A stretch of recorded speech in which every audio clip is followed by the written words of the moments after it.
Shalom Bapak Ibu Saudara yang dikasihi Tuhan. Seri pengajaran hari ini berjudul Memiliki Beban Pekerjaan Tuhan. Saudara, ternyata tidak semua orang Kristen memiliki beban atas pekerjaan Tuhan.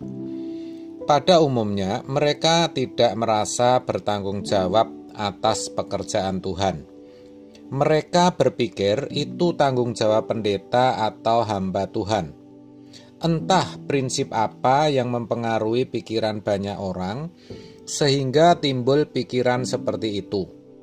Bahkan ironinya, ada juga hamba Tuhan yang berpikir begitu, lalu merasa dirinya berhak dicukupi, berhak digaji, berhak dilayani. Dalam Lukas 22 ayat 25-30 dikatakan, raja-raja bangsa-bangsa memerintah rakyat mereka, dan orang-orang yang menjalankan kuasa atas mereka disebut pelindung-pelindung.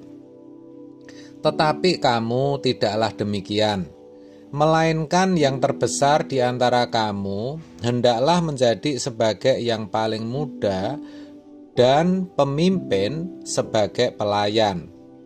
Sebab siapakah yang lebih besar, yang duduk makan atau yang melayani?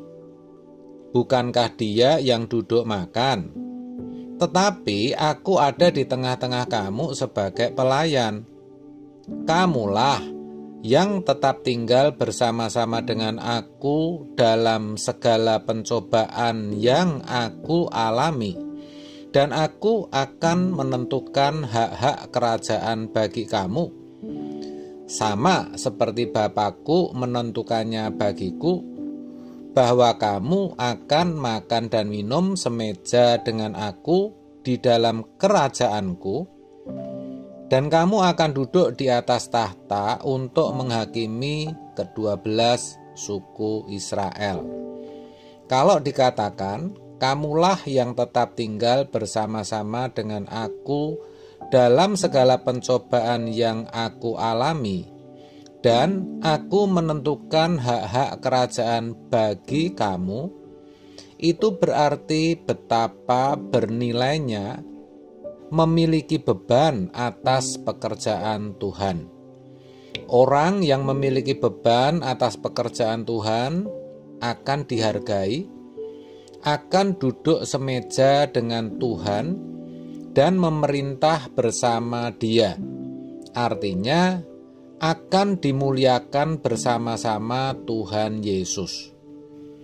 Dan itu bukan hanya di mata malaikat-malaikat dan penghuni surga nanti di kerajaan surga, tetapi di dunia pun Tuhan menjadikan kita terpandang. Pertanyaannya, kenapa kita tidak berambisi untuk itu, saudara?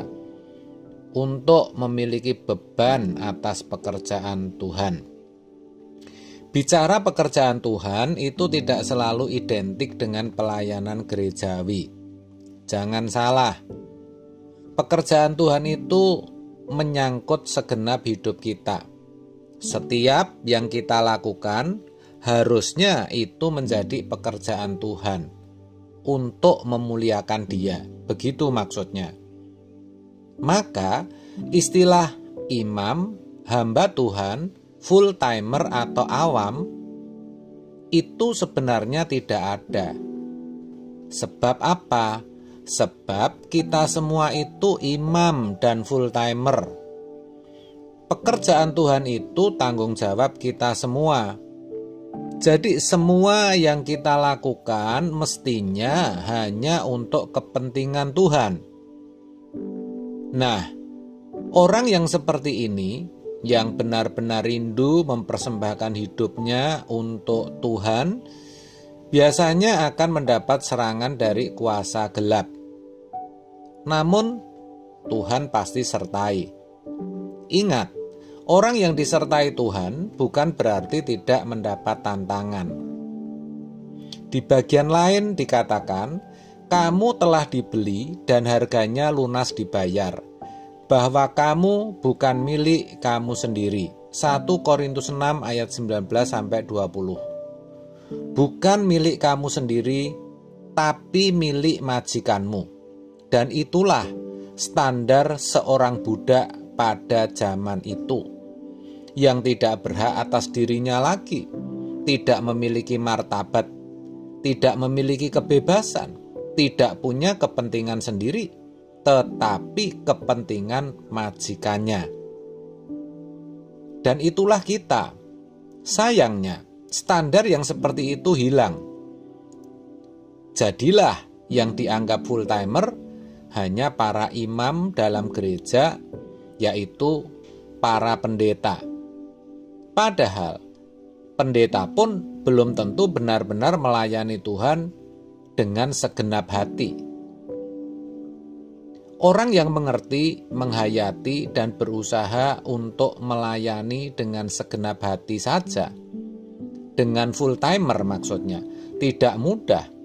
Sebab dia harus belajar menaklukkan dirinya setiap hari sampai memiliki ketertundukan total kepada Tuhan. Apalagi yang tidak punya hati, yang tidak terbeban atas pekerjaan Tuhan, pasti tidak akan memiliki penundukan diri, pasti tidak mengerti apa artinya hidup bagi Tuhan. Sebenarnya, kalau kita memiliki beban atas pekerjaan Tuhan, kita akan mendapat perlakuan istimewa dari Tuhan, dan kita tidak mungkin dipermalukan. Ingat, Tuhan Yesus berkata, "Aku tidak memanggil kamu hamba, tetapi sahabat." Karena hamba tidak tahu apa yang dilakukan tuannya, tetapi sahabat tahu. Yohanes 15 ayat 15. Saudara, mengaku Yesus adalah Tuhan dan Juru Selamat itu harga mati. Namun, bagaimana pengakuan itu bisa terlihat dalam perbuatan kita? Ini yang lebih penting. Jangan hanya mudah berkata, Yesus adalah Tuhan dan Juru Selamat. Tapi, mari kita nyatakan pengakuan itu dalam perbuatan, supaya orang juga bisa melihat dan merasakan bahwa hidup kita disita oleh Yesus, Tuhan dan Juru Selamat kita. Sungguh, kalau kita bisa menderita bersama Dia, itu suatu kehormatan. Sekarang masalahnya, bagaimana kita bisa memiliki beban pekerjaan Tuhan? Caranya, kita harus bersekutu dengan Tuhan, bergaul dengan Dia, mendengar firman, datang ke gereja, dan doa bersama. Nanti Roh Kudus akan beritahu beban itu. Hal ini tidak bisa instan atau mendadak, saudara. Harus melalui proses. Maka kita harus didewasakan supaya persembahan kita itu baunya harum dan motivasi kita benar. Walaupun kecil, tetapi berarti. Di mata Tuhan itu menyenangkan. Yang penting hati kita beres terlebih dahulu. Bukan masalah jumlah uangnya atau berapa yang kita korbankan untuk Tuhan. Ingat, kita tidak bisa membalas kebaikan Tuhan. Maka kalau kita bisa terbeban dengan pekerjaan Tuhan, itu sungguh luar biasa, saudara. Amin. Tuhan Yesus memberkati.